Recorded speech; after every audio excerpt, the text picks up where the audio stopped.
Primeiro relato de hoje. O além veio me alertar.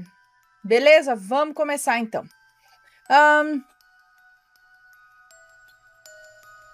Não sei se... Vamos ver aqui. Oi, Ana, eu me chamo Fulana e estou escrevendo esse relato do interior do Rio de Janeiro. Ok. Esse ocorrido aconteceu comigo em 2 ocasiões diferentes. Eu sou jovem, tenho 19 anos e gostaria que pudesse preservar a minha identidade caso esse vídeo chegue até você. Lembrando que a gente nunca fala, mesmo que peça, que fale o nome, a gente nunca fala, mas sempre avisem antes de falar as coisas, entendeu? Então, a primeira coisa que vocês devem escrever, estou falando aqui, mas não quero que fale isso, nem aquilo, nem aquilo. Ou nem coloca no relato, tá bom? Se não quer que fale o nome, não quer que fale a cidade, então nem coloca. Lá no final você pode pôr só pra Ana. A cidade real é essa, meu nome é esse, o fulano é aquele, o Beltrano é esse, sabe? Mas aí eu já vou saber que não é pra citar, tá? Então, continuando. Então, todo mundo é anônimo aqui, tá? Bom, vamos ao relato. Eu sou uma pessoa relativamente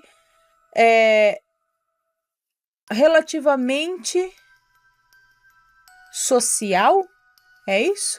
Porém, com um lado espiritual muito aflorado. Sendo assim, isso me permite ver coisas, ouvir coisas e até ter visões que se concretizam da forma idêntica como eu vi, tipo uma premonição. Olho para as pessoas e consigo, em alguma delas, ver diversas coisas sobre essa pessoa e sobre a vida dessa pessoa.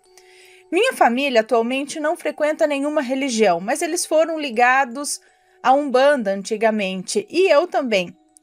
Porém, me desliguei do terreiro por questões bem complicadas. Certo dia, eu estava no supermercado da minha cidade, após fazer as minhas compras. Fui me direcionando ao caixa, mas até aí tudo bem. Empacotei minhas coisas e fui em direção à saída. Quando fui puxada por um senhor que eu havia visto na fila do supermercado. Esse senhor estava com os olhos fechados e a voz bem grossa. Então ele me disse: moça, com o olho fechado, você tome muito cuidado com as pessoas que estão ao seu lado. Você é bonita, inteligente e de bom coração. Se não observar, acabará do outro lado da moeda. Bom, logo eu me assustei e aquele senhor abriu os olhos meio desorientado, me encarou, mais perdido ainda na situação do que eu, querendo entender o que estava acontecendo, e eu fui embora com aquilo na cabeça. No dia 5 de março, inaugurou um bar na minha cidade. Eu reuni um casal de amigas minhas e fomos nessa inauguração. Porém, diferente de outras saídas, nessa eu estava com um mau pressentimento. E nem era pelo ocorrido no mercado, não, pois eu já havia até me esquecido no decorrer do dia a dia, né? Porém, eu ignorei esse sentimento e fui a esse passeio mesmo assim. Minha avó sempre confiou muito em mim, mas naquele dia eu senti que ela estava bem distante e triste.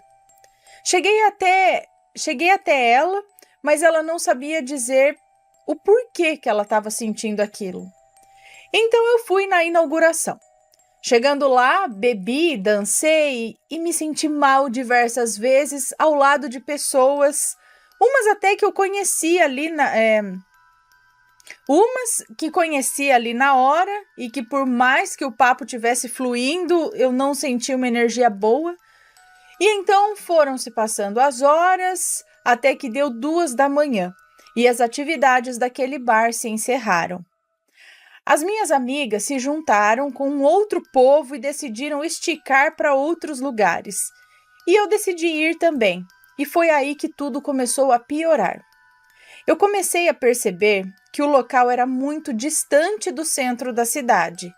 Era atravessando uma ponte e eu não entendi por que elas não falaram onde era. Então, depois de um tempo dentro do Uber, elas, as minhas amigas, me soltaram a seguinte: Estamos indo para um baile, mas não podemos levar você para casa. Se quiser, pode sair e ir andando daqui. Aquilo me deixou muito chateada e muito triste, porque nunca, independente de conhecer ou não a pessoa, eu abandonaria a pessoa no meio de uma estrada deserta, sem dinheiro, na escuridão. Sem ter muita opção, eu preferi ficar dentro do carro, né? E ao amanhecer, resolver como faria para voltar para casa. Então, chegamos no baile, elas dançaram, beberam e até mais do que isso. E eu não conseguia esconder a minha cara de ódio e de tristeza pelo que elas fizeram e falaram para mim, pois eu as considerava amigas e pensei que elas não fariam jamais isso comigo. Até que de repente surgiu uns caras estranhos lá e começou um tiroteio, uma confusão. Os caras foram perguntando de um a um onde eles moravam, até que chegou a minha vez. E antes que eu pudesse dizer, a minha amiga já adiantou e disse no meu lugar. Isso despertou uma raiva gigantesca no homem, que pegou um rádio e se comunicou com um outro perguntando qual seria o proceder que eles teriam que ter comigo. Gente! Nisso, um outro homem surgiu, conseguindo domar a fúria desse, que de imediato me liberou para sair do local. Esse homem que liberou, que conseguiu domar o outro, ele foi me seguindo do outro lado da calçada e nessa altura do campeonato já era o estopim do meu desespero silencioso, né? E interno, sem que eu pudesse transparecer nada. Eu estava desesperada também, gente, né? E então eu vi um carro parado e passei calmamente de cabeça baixa e eis que uma mulher pálida, de roupas com tons terrosos e a cara muito feia, se apoiou para fora da janela do carro e gritou: "Ei, menina, tá indo aonde? Eu sou sua carona, entre aqui." Apavorada, eu dei para trás, disse que não. E então ela falou: "Entre já, você está correndo perigo aí." E então eu entrei com todo o medo que eu estava, agora medo também da mulher, medo de quem estava lá, se correr o bicho pega, se ficar o bicho come, né? Lá dentro do carro, com um estofado de veludo vinho, ela falou: menina, você não escuta e nem aprende, né? O que foi te falado que essas suas amizades iriam te colocar em um beco sem saída? Foi por... Hã? Não entendi o que ela falou.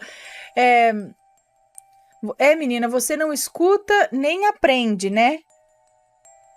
O que foi te falado que essas suas amizades não foi falado para você que essas suas amizades iam te colocar num beco sem saída? E foi por pouco, não foi? Eu paralisei. Eu não conseguia dizer uma palavra sequer. Ela foi seguindo e me levou até em casa, e ao chegar no portão, antes que eu pudesse agradecer, não existia mais carro nenhum, nem vestígio sequer daquela mulher. Ela sumiu num piscar de olhos. Após isso, me afastei de todos os meus amigos, inclusive dessas duas que quase me levaram para o outro lado da moeda, ou seja, para o outro lado da vida, né? Quase morreu. Sigo agora o alerta. Eu sigo agora alerta e observadora, mais do que nunca, com quem anda ao meu lado. Acrescentando que depois desse dia eu adoeci muito e diversas coisas foram se complicando e dando errado na minha vida.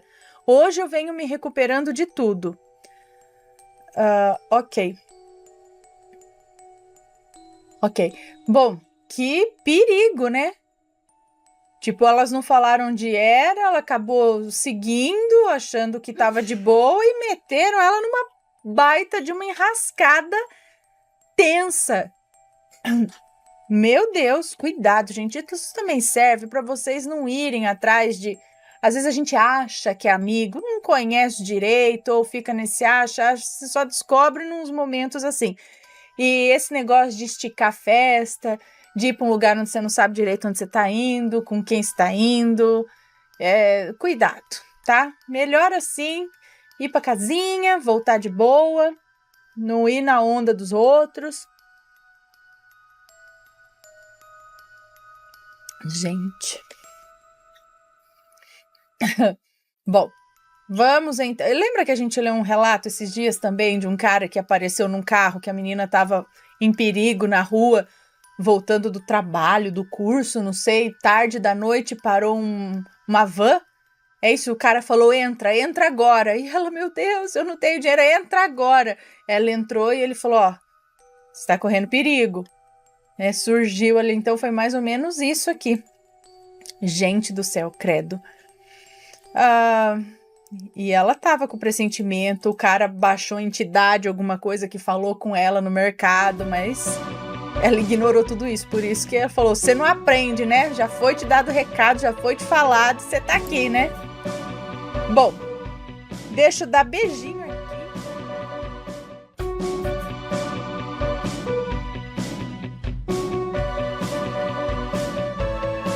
Está gostando dos relatos no Reverso Assombrado? Então não se esqueça de deixar o seu like. E é claro, se ainda não for inscrito, se inscreva.